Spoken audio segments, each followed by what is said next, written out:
جو بندوبست رب کرتا ہے. آزمائش آ جاتی ہے, بڑے بڑوں پہ آ جاتی ہے, لیکن بعض اوقات بڑی تکلیف ہوتی ہے جب اس بندے کو لوگ کٹہرے میں کھڑا کر دیں جس کا جرم ہی کوئی نہیں, اس شخص سے لوگ سوال جواب شروع کر دیں جس بیچارے کے خیال میں بھی وہ بات نہیں. پھر وہاں وضاحتیں دینا, نہ کردہ گناہوں کی وضاحتیں دینا, یہ بڑا بوجھ بنتا ہے, بڑی تکلیف ہوتی, اور لوگ کرتے ہیں یہ کام. پھر اللہ تعالیٰ جب بندوبست فرمائے, صحیح بخاری میں حضرت جریج کا ذکر فرمایا. جریج نفل پڑھ رہے تھے, ماں نے آواز دی, وہ آ نہیں سکے, نماز میں تھے, ماں ناراض ہو گئی. اس نے ہاتھ اٹھا کے کہا اللہ یہ اتنی دیر تک مرے نہ جب تک کسی بری عورت کا منہ نہ دیکھ لے. کسی اور کی دعا کے لیے سند نہیں ہے کہ وہ تیرے ہاتھ میں ضرور قبول ہوگی, لیکن ماں باپ کی دعا کے لیے میرے نبی پاک نے سند بیان کی ہے. سید عالم صلی اللہ علیہ وسلم فرماتے ہیں جب بھی ماں باپ اولاد کے لیے ہاتھ اٹھاتے ہیں رب ضرور قبولیت کا شرف عطا کرتا ہے. تو جہاں سند موجود ہے نا, کچھ افتتاح ابا جی سے بھی کرا لینے چاہیے, کچھ کام شروع کرنے سے پہلے صرف اماں سے ہی دعا کرا لینی چاہیے. یہ والا افتتاح بھی بڑے کام کا ہے کیونکہ یہاں سند بیان کر دیا میرے نبی کریم. تو جناب جریج کی ماں ناراض ہو گئی, کہنے لگی اللہ اس نے میری بات نہیں سنی. اب تھے تو وہ نیک, لیکن رب کریم کی حکمت کا تقاضا ہے, ماں کی دعا کو بھی قبول کرنا تھا. اللہ نے آزمائش میں مبتلا کر دیا. والدہ تو چلی گئیں, وہ ایک خیمے میں, ایک کٹیا میں, ایک جھونپڑی میں عبادت کرتے تھے, اللہ کو یاد کرتے تھے, رب رب کرتے تھے, اور لوگ ان کی بڑی تعریف بھی کرتے تھے. لوگ ان کے ارادت مند بھی تھے, عقیدت مند بھی تھے, اہل محبت بھی تھے. ایک عورت آ گئی, بس وہ اللہ کی حکمت پوری ہونی تھی. اس نے آ کے پہلے تو انہیں اپنی طرف مائل کرنا چاہا, جب نہ مائل ہوئے تو الزام لگا دیا. یہ ہمارے دور کا تقاضا ہے, لوگ پہلے آپ کو اپنے حق میں قائل کرتے ہیں, اپنی فرما برداری میں لانا چاہتے ہیں. اگر آپ نہیں آتے تو پھر وہ آپ کو مجرم قرار دے دیتے ہیں, یا میرے ساتھ چل ورنہ پھر میں تیرے خلاف پراپوگنڈا کروں گا. دو ہی باتیں. پہلے اس نے قائل کیا, جب جناب جنید قائل نہ ہوئے تو اس نے قریب ایک چرواہا تھا, اس چرواہے کے ساتھ جا کے منہ کالا کیا. مقررہ وقت پہ بچہ پیدا ہو گیا. لوگوں نے کہا کس کا ہے؟ کہنے لگی اس خانقاہ میں, اس حجرے میں عبادت کرنے والے کا ہے. اگر کسی دیندار پر ذرا سا بھی الزام لگ جائے تو آپ یقین کریں کہ بڑے بڑے خوفناک لوگ بھی نیک ہو جاتے ہیں. جن کا اپنا سارا ماضی کالا سیاہ ہو وہ بھی اجالوں کے راہبر بن جاتے ہیں.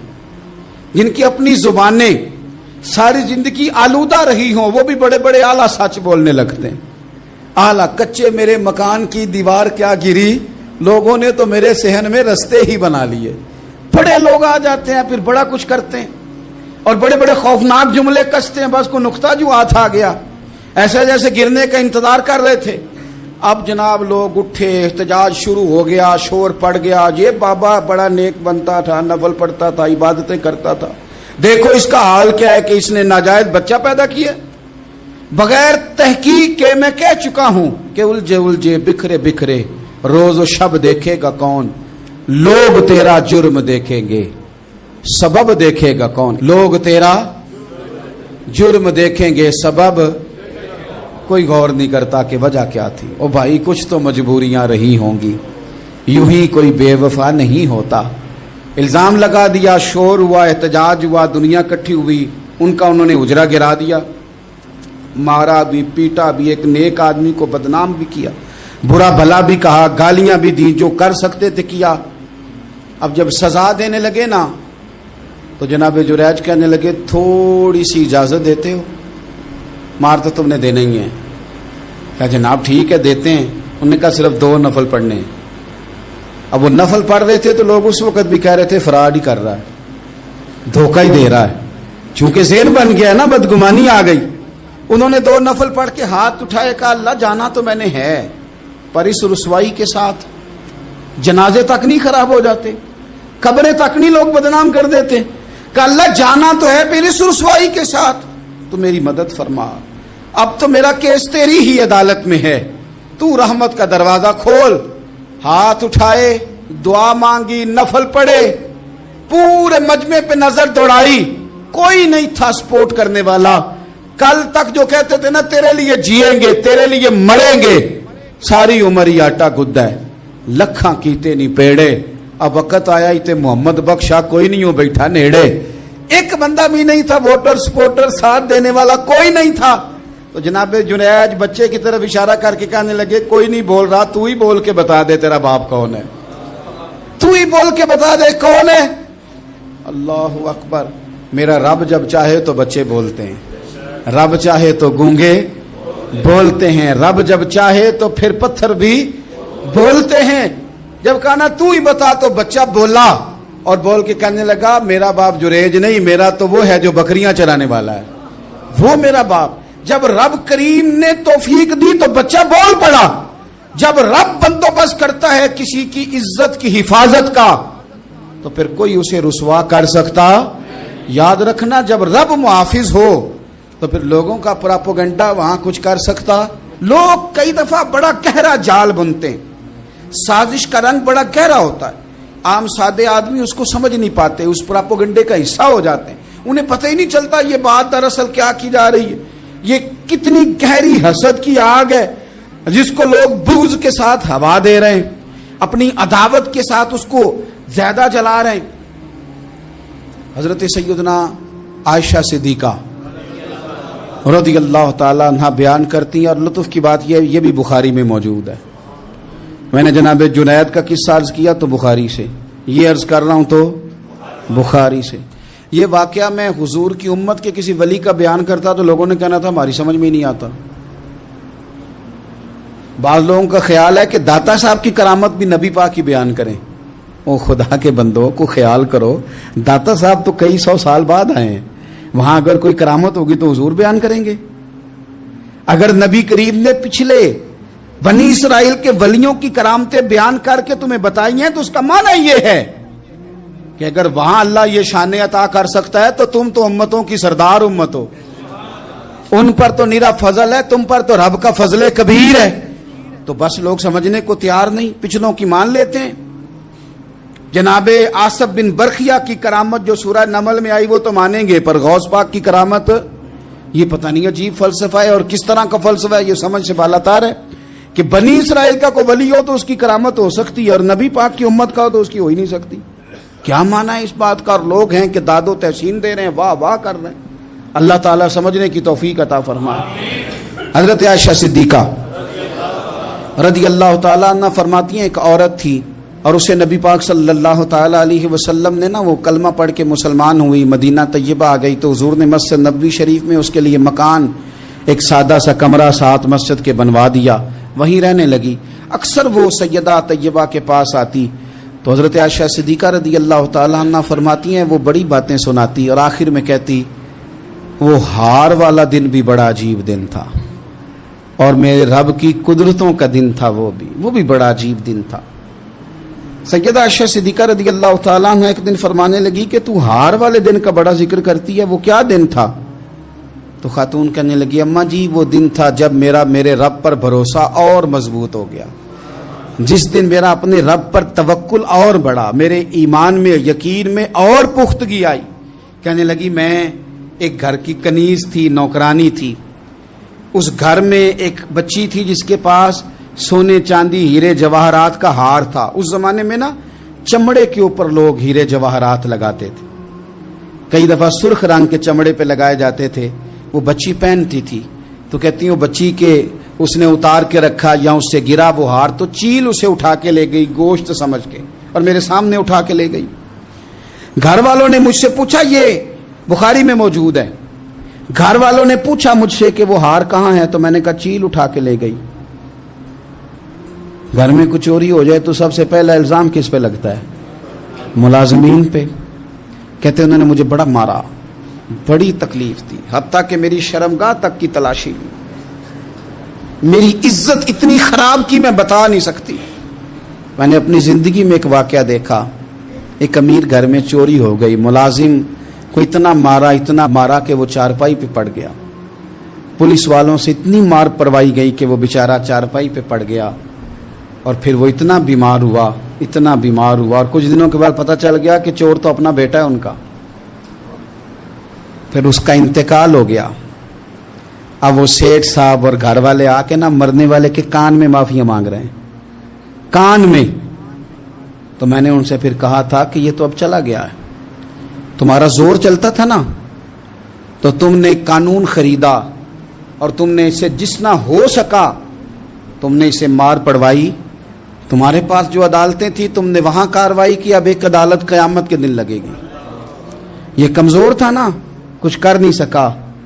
میرے نبی پاک صلی اللہ علیہ وسلم نے فرمایا سن لو، اگر سینگ والی بکری نے بغیر سینگ والی بکری کو تکلیف دی ہوگی نا تو قیامت کے دن اسے بھی بدلہ دینا پڑے گا کہ تیرے پاس سینگ تھے اور تو نے اسے مارا تھا۔ وہ خاتون عرض کرتی ہے سیدہ عائشہ کی خدمت میں کہ مجھے بڑا مارا، مجھے تکلیف دی، میں کہہ رہی تھی کہ میرے سامنے چیل لے گئی ہے پر وہ نہیں مان رہے تھے، اماں جی انہوں نے مجھے بڑا مارا۔ حضرت عائشہ صدیقہ کہتی ہیں پھر کیا ہوا؟ کہنے لگی اماں جی جب کوئی میرا مددگار نہ رہا، مجھے تکلیف دے رہے تھے، رسوا کر رہے تھے، تو میں نے اپنے رب سے مدد چاہی، میرے رب کی طرف میں نے توجہ کی، میں نے کہا مالک اب تو ہی میرا مددگار ہے۔ کہتی ہے وہ مجھے مار رہے تھے تو وہ چیل جو ہار لے گئی تھی وہی لے کے واپس آ گئی، اور ہمارے سروں کے قریب لا کے اس نے جب اس ہار کو پھینکا وہ مجھے چھوڑ کے سائیڈ پہ ہوئے، وہ میری بے گناہی جان گئے، لیکن آپ کو بتاؤں اس دن سے میرا اپنے رب پر یقین اور بڑھ گیا۔ مجھے سمجھ آ گئی کہ جب انسان پورا ٹوٹ جاتا ہے اور جب کوئی چاروں جانب اس کا مددگار نہیں ہوتا تو رب تو ہوتا ہے نا، اللہ تو اس کا مددگار ہوتا ہے نا، وہ تو پھر اپنے اس بندے کی مدد کرتا ہے نا، پھر وہ تو توانائی دیتا ہے نا، وہ تنہا نہیں چھوڑتا، وہ تو آنسوؤں والوں کے آنسوؤں پہ بڑا کرم فرماتا ہے، وہ تو قسم پرسی میں آ جاتا ہے، اس کی رحمت بڑھ کے استقبال کر لیتی۔ تو بھائی جب آپ پر اللہ کی حکمت کے تقاضے پورے ہونے لگیں اور زندگی میں کبھی کوئی ایسا وقت آئے کہ آپ محسوس کریں کہ تنہا رہ گئے ہیں اور کئی اپنے بھی مخالفین کی جماعت میں نظر آنے لگے ہیں، تو اس وقت پھر دل، روح، زبان اور ذہن کو یکجا کر کے سمجھ لینا کہ جب ساری دنیا ساتھ چھوڑ جاتی ہے تو رب کی رحمتیں اس وقت بھی ساتھ رہتی ہیں اور اللہ کی مدد اس وقت بھی بندے پہ کرم نوازی کرتی ہے۔ ایک اور حدیث سنیں، لطف کی بات یہ ہے یہ بھی بخاری میں ہے، یہ بھی واقعہ بخاری میں ہے۔ اللہ اکبر۔ ایک شخص نے نا ایک بندے سے قرض مانگا، اس نے کہا مجھے قرضہ دو، وہ کہنے لگا کہ کتنا قرضہ؟ اس نے کہا 1000 دینار۔ دینار سونے کا ہوتا تھا، درہم چاندی کا ہوتا تھا، 1000 دینار چاہیے۔ اس نے کہا کوئی گواہ ہے تیرے پاس؟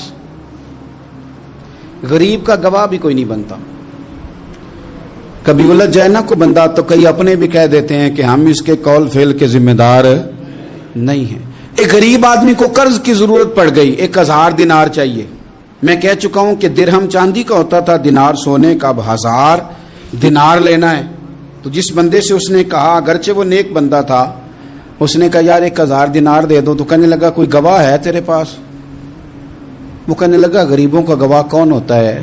ہاں ایک گواہ ہے۔ کہا کون؟ کہا میرا رب، وہ تیرے اور میرے بیچ گواہ ہے۔ اس نے کہا کوئی کفیل، اگر تو پیسے نہ دے سکے تو وہ بعد میں دے دے، یا تجھے کچھ ہو جائے تو وہ دے دے۔ اس نے کہا کفیل بھی میرا اللہ ہی ہے، میرے پاس اگر ہے تو رب کریم کا نام ہے، اگر اعتماد کر سکتا ہے تو کر لے۔ بندہ نیک تھا، اس نے کہا رب کے نام پہ، رب کی کفالت پہ، اللہ کو گواہ بنا کے میں تیار ہوں تجھے 1000 دینے کو۔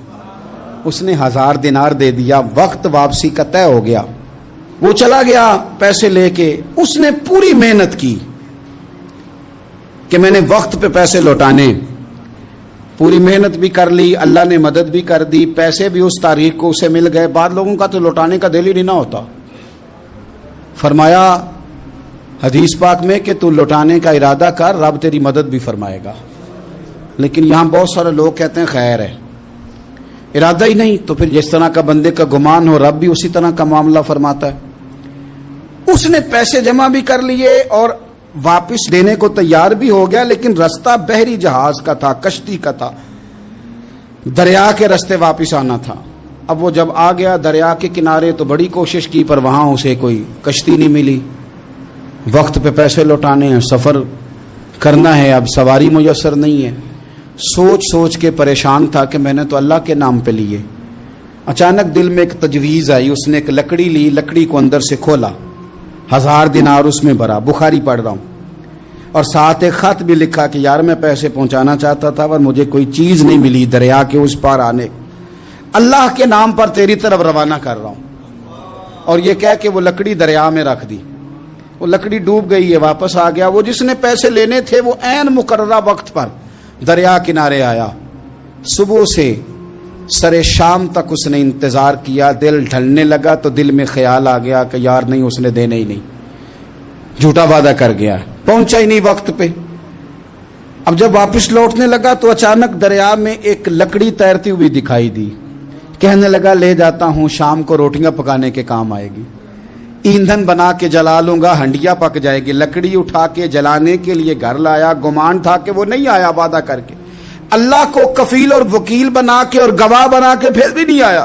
لکڑی لے کے گھر گیا، بخاری ہے، اور جب اس کو چیرا نہ کہ میں اس کی آگ جلاؤں گا، کھولا تو اندر سے 1000 دینار بھی نکل آیا، خط بھی نکل آیا.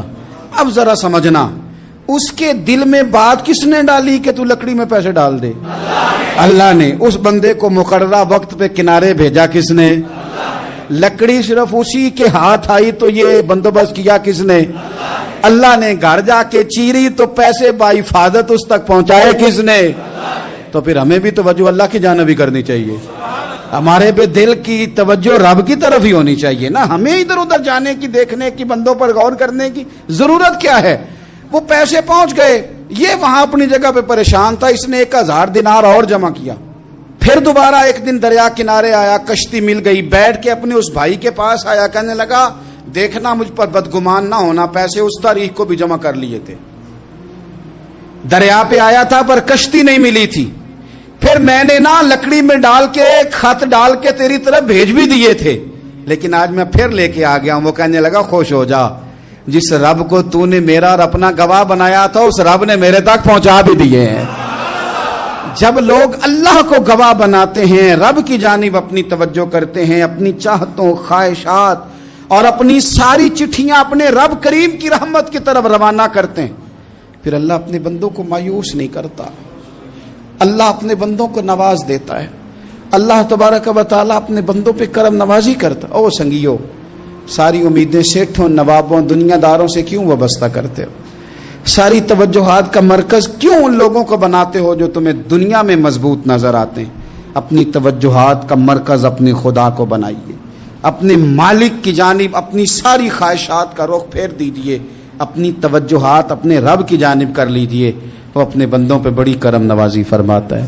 وہ عزتوں کا بھی محافظ ہے، وہ پریشانیوں میں کرم نوازیاں فرمانے والا ہے، وہ ساتھ دینے والا ہے. وہ اس کی رحمت قریب آ کے بندے کو سہارا دیتی ہے. وہ اپنے فضل سے اپنے بندوں کی ہر مشکل میں دستگیری فرماتا ہے. اسیاں سے کبھی ہم نے کنارہ نہ کیا، اور تو نے بھی تو دل آزردہ ہمارا نہ کیا. ہم نے تو جہنم کی بہت کی تدبیر، پر مولا تیری رحمت نے گوارا نہ کیا. عدل کریں تے تھر تھر کمبن، اچیاں شانہ والے تجھے تو فضل کریں تے بخشے جامن، میرے جے منہ کالے. آخر دعوایا ان الحمد للہ رب العالمین.